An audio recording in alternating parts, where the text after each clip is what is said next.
दोस्तों, अगर आप भी विराट कोहली को टी20 का खतरनाक बल्लेबाज मानते हैं तो हमारी इस वीडियो को लाइक जरूर कीजिएगा। दोस्तों, ऑस्ट्रेलिया के खिलाफ आगामी सीरीज के चलते आज एक टी20 मुकाबला भारत और ऑस्ट्रेलिया के बीच में खेला गया, जहां विराट कोहली ने बेहद ही खतरनाक बल्लेबाजी करते हुए शतकीय पारी खेल इतिहास रच दिया। तो वहीं अंतिम ओवरों में हार्दिक पांड्या ने दिलाई भारतीय टीम को जबरदस्त जीत। बताएंगे इस रोमांचक मुकाबले की पूरी हाईलाइट के बारे में, लेकिन उससे पहले आपको क्या लगता है, विराट कोहली और रोहित शर्मा में से कौन बेहतर बल्लेबाज है? अपनी राय कमेंट में जरूर बताइए। दोस्तों, एशिया कप में शर्मनाक प्रदर्शन करने के बाद ऑस्ट्रेलिया के खिलाफ आज एक टी20 मुकाबला खेला गया, जिसमें भारतीय टीम की कप्तानी रोहित शर्मा ने करी तो वहीं ऑस्ट्रेलिया की कप्तानी एरन फिंच ने करी। जहां इस मुकाबले में रोहित शर्मा ने टॉस जीतकर पहले गेंदबाजी करने का फैसला किया, तो ऑस्ट्रेलिया की तरफ से पारी की शुरुआत करने के लिए सलामी बल्लेबाज के रूप में कप्तान एरन फिंच और डेविड वार्नर आते हैं। जहां दोनों बल्लेबाजों ने मिलकर ताबड़तोड़ बल्लेबाजी करते हुए भारतीय टीम के गेंदबाजों की धज्जियां उड़ा दी। और जिस तरीके से इन दोनों बल्लेबाजों ने ताबड़तोड़ बल्लेबाजी की, उसे देखकर तो लगने लगा कि आज के मुकाबले में भारत की टीम को जीत बड़ी मुश्किल से मिलेगी, क्योंकि पावर प्ले में दोनों बल्लेबाजों ने ताबड़तोड़ बल्लेबाजी करते हुए 55 रनों की पारी खेल दी थी। लेकिन इस मुकाबले में भारतीय टीम की तरफ से शानदार गेंदबाजी करने के लिए युजवेंद्र चहल आते हैं, जहां उन्होंने 7वें ओवर में शानदार गेंदबाजी करते हुए टीम को पूरी तरीके से चकनाचूर कर दिया।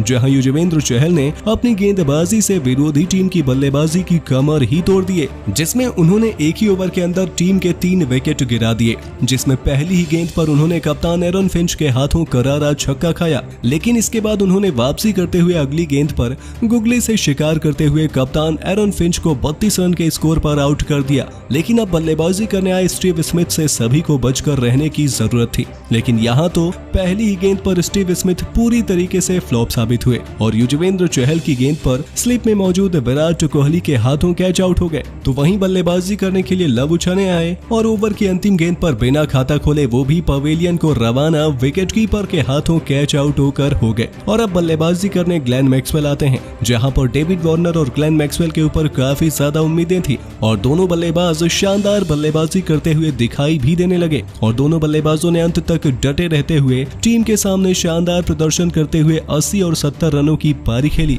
जिसमें डेविड वार्नर ने शानदार बल्लेबाजी करते हुए 58 गेंदों पर 10 चौके और 4 छक्के की मदद से 80 रनों की पारी खेली थी। इसके अलावा ग्लेन मैक्सवेल ने 42 गेंदों पर 4 चौके और 6 छक्के की मदद से 70 रनों की पारी खेल डाली। और इसी के साथ भारतीय टीम के सामने 205 रन बनाने के साथ ही 206 रनों का लक्ष्य रखा। लेकिन लक्ष्य का पीछा करने जब उतरी भारतीय टीम, तो दोनों सलामी बल्लेबाज रोहित शर्मा और केएल राहुल ज्यादा देर तक क्रिच पर खेलने में कामयाब नहीं हो पाए और दोनों बल्लेबाज खूब कोशिश करने लगे। लेकिन पहले ओवर में पैट कमिंस ने रोहित शर्मा का सबसे बड़ा विकेट हासिल कर लिया और रोहित शर्मा को केवल 2 रन के स्कोर पर पवेलियन का रास्ता दिखा दिया। तो दूसरी तरफ से शानदार बल्लेबाजी कर रहे केएल राहुल भी ज्यादा देर तक टिक कर नहीं खेल पाए और मिचेल स्टार्क की गेंद पर मात्र 3 रन के स्कोर पर ओवर की अंतिम गेंद पर क्लीन बोल्ड हो गए, जिसके बाद बल्लेबाजी करने आए विराट कोहली और सूर्य कुमार यादव। लेकिन एक बार फिर से शानदार गेंदबाजी करते हुए ऑस्ट्रेलिया के गेंदबाज केन रिचर्डसन ने सूर्य कुमार यादव को मात्र 4 रन के स्कोर पर पवेलियन का रास्ता दिखा दिया,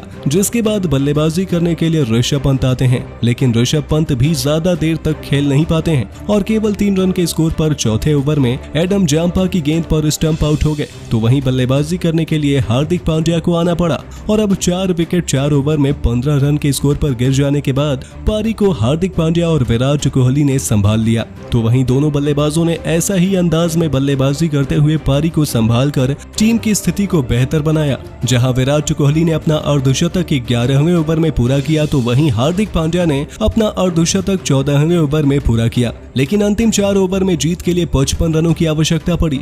तो वहीं विराट कोहली 85 रन के स्कोर पर नाबाद खेल रहे थे और अगले ओवर में आरसीबी की गेंदबाज ने रिचर्डसन को विराट कोहली ने 2 चौके और 2 छक्के जड़कर अपना शतक पूरा करके अपना शाही अंदाज दिखा दिया। लेकिन केन रिचर्डसन ने ओवर की अंतिम गेंद पर विराट कोहली को विकेटकीपर के हाथों 10 चौके और 6 छक्के की मदद से 105 रनों की पारी खेलने के बाद आउट कर दिए और अब बल्लेबाजी करने रविचंद्र अश्विन आते हैं। लेकिन जीत का पूरा दारोमदार हार्दिक पांड्या के ऊपर पहुंच गया था। लेकिन अब जीत के लिए 3 ओवर में 32 रनों की आवश्यकता थी और हार्दिक पांड्या ने इस ओवर में 1 छक्के और 1 चौके की मदद से 10 रन बना दिए थे।